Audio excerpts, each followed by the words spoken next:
In this goal, I'm going to show you how to set up your autoresponder. Now you may notice below this goal there's a button, and the reason why is because you don't have to do this goal, but I want you to acknowledge that you understand what I'm explaining to you, because eventually you're probably going to want to have your own autoresponder, because you're not only able to put the leads inside of our system, which is global control, but you can also send that lead over to your autoresponder, which I highly recommend you do. But you don't have to have the autoresponder to get started, which is why we're not making this goal mandatory. So you see I'm here on the sign up page, and we already learned how to access the sign up page, and you learned how to edit the sign up page. But now what we're going to do is we're going to come over here to this link that says integrations. Now there are two parts to this process. Now notice these are all the integrations that I have available inside of this system. And not to get too advanced, but these integrations come from our global control center, which is this guy right here.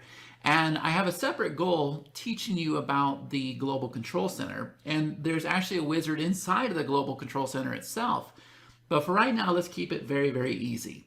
If you look over here on the left-hand side, you can see that we have autoresponders, notifications, SMTP, lead entry, and CRMs. These are different categories of integrations. So these are third-party platforms. So when somebody submits their email address on that sign-up page, we can actually send that email address into any one of these platforms.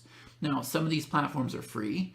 Some have free trials. Most of them are paid, and they are a monthly payment, okay? So you can go through, you might already have some of these integrations, you may not. So what I'm gonna do is come over here to the search, and I'm gonna go ahead and search for an autoresponder that I know we have, which is called Maripost.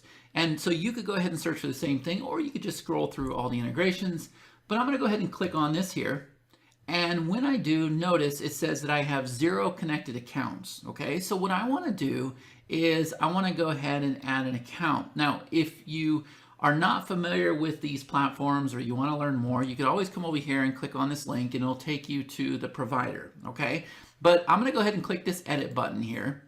And when I do, you see that the software is asking for information. Now, you're gonna get this information from the actual third party. So when I log into my Maripost account, it's going to give me an API key and account ID. And depending on the platform, they may just have an API key, they might not have an account ID. You're going to have to find out the credentials that they provide. Most of the time, you can open up Google, type Maripost, API key, and it will give you instructions on how to get these details, okay?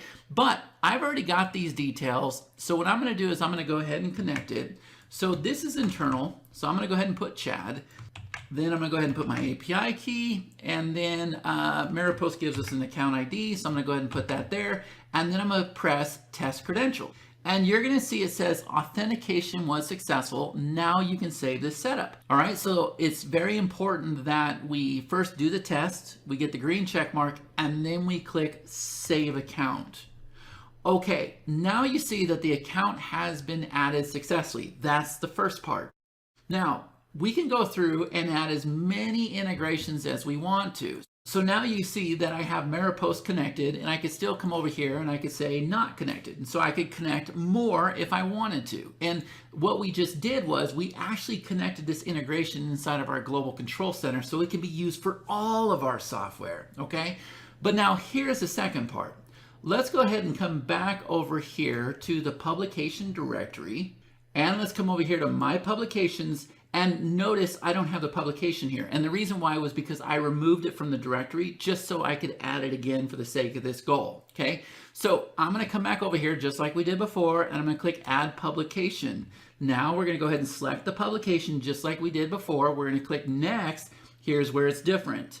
Last time we left it on global control. Now what we're going to do is come over here to third-party integrations. So I just want to be clear. Not only will the lead go into global control, but it's also going to go into your third-party integrations.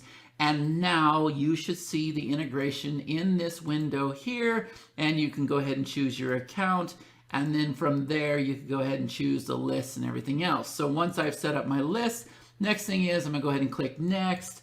And now you're going to go through the same exact process that you did before. You choose your colors, and then you come over here, you say, yep, I want to be pre-approval. You click Create, and then it's going to go through and once again create your page, add it to the publication, and you're all set and ready to go. But now the difference is when somebody enters their email address, not only does it go into our system, but it also goes into your third-party autoresponder as well. And this page is already set up to handle that, okay? So again, there's no test here. There's nothing for you to do. I just wanted to show you how you could connect your third-party autoresponder, because you're definitely gonna wanna do that. So if you understand everything in this video, just go ahead and click the button down below, and this goal will be complete.